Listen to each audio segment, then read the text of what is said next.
3. That was Torres' third interception of the game. Nicholls' defense forces 4 turnovers and upsets the number 4 team by 14. Must SC is brought to you by Ida. Crispy and fluffy every time. Coming up top of the hour, we go halfway around the world through 11 time zones. We caught like 6 flights just to give you the very best from week 0 of the college football season here on SportsCenter. No, we didn't, but we're giving you something great. Stay back-to-back jacks. Mets up 6-2. There's a reason I'm doing this highlight. My co-anchor is a Braves fan. I'm out. Same inning. Starling Marte, solo shot. 8th homer of the year, 3rd of the inning for the Mets. They're up 7-2, top of the 9th. You get the point. Vientos back up, and Vientos do it again. 2nd homer of the game, 5th career multi-homer game. Mets go up 8-2. Can the Braves stage a comeback? No, because Jeff McNeil getting that done. Yep. 2nd multi-homer game this season for him. 4th game this season with multiple players with multiple homers in the same game. 9-2 win, 6 total homers. Anyway, Sunday Night Baseball. Series finale between the Red Sox and their arch-rival Yankees. 7 Eastern on ESPN, ESPN Deportes, and ESPN Radio. Our coverage begins at the special time of 5:30 Eastern with Baseball Tonight, Sunday Night Countdown. Hey, I really like this. Nice moment in the 49ers preseason game against the Chargers. Tariq Owens. Yes. Son of Terrell, right? That's right. 2nd preseason with the Niners, his first ever NFL touchdown. Maybe he gets the practice squad, but either way, we're rooting for the young guy. I'm rooting for the guy. Get your popcorn ready. Come on. I want to see him. Get the Sharpies ready. And you know what he says about his quarterback? That's my quarterback.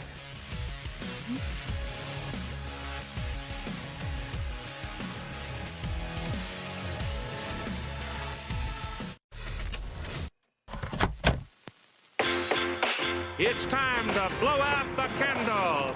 This party is about to begin. Next year is now. The moment is right now.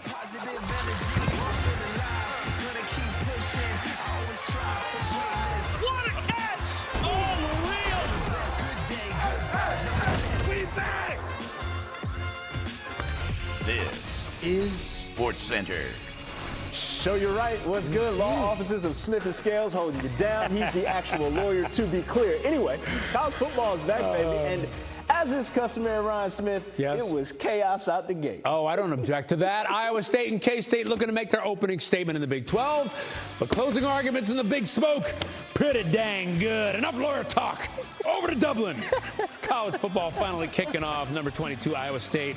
Number 17, Kansas State. In Dublin, Ireland, Aer Lingus, CFB. On point to Dominic Overby. 23-yard touchdown, 19th straight game with a TD pass. Longest active streak in FBS. Keeping it for himself. Wildcats tied up at 7. Fans back in Manhattan, Kansas all over it. Brett Eskilson. Yeah, strutting. You got to stunt when you got that 24. Now getting it. 37-yard touchdown. Now we're tied up at 14. Under 9 minutes left in the 4th. K-State down 3. Wildcats going for it on 4th and 1 on their own 30. Wow. And got stopped short. That was close. Review on the call was upheld. Short of the first down. Iowa State gets it with good field position. So under 7 minutes to go. 2nd and goal. Oh, yeah, Becht. 7-yard tutty. Former NFL tight end and UFL coach Anthony Rock. Quick response from the Wildcats, make it a 3-point game. Under 3 minutes to play, Iowa State tried to review. Hansen was ruled down at the 1. Doesn't matter. Cyclones will run out the clock. Win it 24-21. Matt Campbell with the win. Becht with the MVP. Hey, Matt, tell us about that 4th down call. Well, our quarterback gives me a lot of confidence, and he's a great football player. It's a great call by our offensive coordinator. Great job by Gabe Burke, always one of our best players, and just great execution. You know, we work on that all camp, and a great opportunity to do that. It wasn't perfect all day long, but when we needed it the most, it was really good. Yeah, and according to the All-State playoff predictor, Kansas State's chances of making the playoff took a decent hit. The Wildcats now have a 14% chance, while Iowa State's chances rose to 11%. K-State also entered the season as the favorite to reach the Big 12 title game. That number sank from 40% to 24%. You know, it's always a good time when the Rainbow Warriors are towards the top of the show here at SportsCenter. And the Stanford Cardinal made a 2,400-mile trip to take on Hawaii to start off their season. NFL head coach Frank Reich making the one-and-done a thing as a college football head coach. Under 2 minutes to go is where we pick it up. Michael Alejo on the trick play attempt. Clay Patterson gets the sack and starts dancing. Unfortunately, that's going to be a flag, Playboy. Unsportsmanlike conduct. That moves Hawaii to the Stanford 21, and they would capitalize. Alejo finds Jackson Harris for the 19-yard score. They're up 14-13. Fourth quarter now. Stanford trailing 17-13 until Michael Ford with the 2-yard rush puts them up 20-17. That's the first rushing touchdown by a running back for Stanford since September of 23. Man. Regardless, Stanford 3rd and 7. Ben Goldberson tries to hit Jordan on Novue, but you see the crosser, the intermediate route might have been the option. Sam Roush wide open. He doesn't go there. That results in a Stanford 4th down. Ensuing Hawaii drive, under a minute to go in the game. Alejo finds Landon Sims a 24-yard gain. So they're in field goal territory. 3 seconds to go in the game. Kansei Matsuzawa right down the pipe from 38 yards out. Alejo goes 27-39 for 2 scores, and Hawaii wins 23-20. Browns taking on the Rams. Final preseason action. All 4 Cleveland quarterbacks in action. We wouldn't show Snoop Huntley, but we'll show the other 3, including that guy. 9 for 10 on the night, 71 yards and a tutty. He's going to make way for Dillon Gabriel up next. 2-minute situation before the half. Gabriel to Gage Larvadan. Coolest name in the game with the first down. 129 yards and a tutty. Gabriel, pretty nice outing, so he'd make way for Shedeur Sanders. Playing in Cleveland for the first time as a quarterback for the Browns. Fans like, ooh, we're so excited, yay. Post-game, check out this question. I feel like you belong here on this team. Obviously. I think overall as a player, I feel like I put in the work. I feel like everything I do, I try to do it to my best, and that's all I ask for. So I feel like everybody feels like, they should be on the team, and if you ask anybody on the team, would they feel like they belong, in their own eyes. So I feel like I do, but I'm my own player. I think about myself in a high regard, of course. So it's not my decision.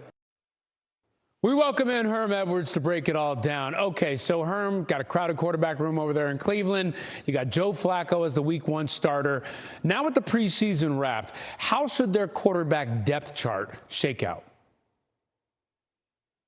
Well, Joe Flacco is the starter. We know that right away. I mean, his experience, they're going to try to get off to a fast start with Joe Flacco. And if you watch him in the preseason, it looks like Joe Flacco. Look, he's played a lot of football. He gets the ball out of his hand very quickly. You can see it right now. He's very accurate. But the thing I worry about with Joe Flacco is this. He can't move anymore. He's 40 years old. That could be a problem. The games he's played in, he's been accurate. He scans the field. He gets rid of the ball very quickly. Shedeur, all of a sudden, has become a quarterback that's trying to make the big play and is hanging on to the ball too long. He took some bad sacks in this game, and all of a sudden, 2 weeks in a row now, he looks like a quarterback that doesn't know where to go with the ball. Yeah, that was part of the knock on him in Colorado. He tried to do too much and hang on to the ball too long, and he was showing that in the last preseason game. All right, so Flacco's the starter for Week 1. Herm, hang tight. Help us break down another quarterback situation over there in New Orleans. It was the final call for someone to separate themselves in the quarterback competition out in New Orleans. Saints hosting the Broncos. Spencer Rattler would get the start, and he would connect with Chris Olave for a 7-yard screen pass. The drive would continue. Later in said drive, he finds Rashid Shaheed across the middle for the first down. That drive would also lead to a field goal. In 3 drives, Rattler goes 5 of 8, 43 yards. It would then be Tyler Shuck's turn. Third quarter is where we pick it up. Saints with a 3rd and 6, and Shuck strip, sack, fumble. So less than ideal, to say the least. Broncos would get a touchdown after that, but Shuck has a chance to respond, and that is what he would do. Moliki Motaval for the first down. Then later in the drive, fourth quarter, Shuck spinning away from pressure, having to create, and does so. Devin Neal picks up the first down. See it on the replay, escaping the pressure, having the presence of mind to find his outlet, makes the connection. A few plays later, he would keep it himself off the zone read, an 11-yard score, 12-play drive. He finishes 5 drives in an impressive way. Final score, just a footnote. That is because Herm Edwards is back with us to discuss that Saints squad. Quite the conundrum that new head coach Kellen Moore finds himself in, trying to decide between second-round pick Tyler Shuck and a second-year signal caller in Spencer Rattler, who started 6 games for the Saints last year. What are we to make of this entire quarterback situation, given that both of these cats have received substantial reps in the preseason? Well, I think Kellen Moore, obviously, he played quarterback in the National Football League, but he also coached some good quarterbacks, Jalen Hurts, Prescott, Herbert. So, he has that to look at. Now he has 2 young quarterbacks, one that has been there and one that they drafted. And I think when you look at the preseason right now, it's a coin toss for me when I watch him play. It's going to be the feel of the head coach, Kellen Moore. Who does he feel comfortable with? And I think this could be week to week, according to how the quarterback's going to play, right? This was a 5-12 football team. Everyone's chasing the Tampa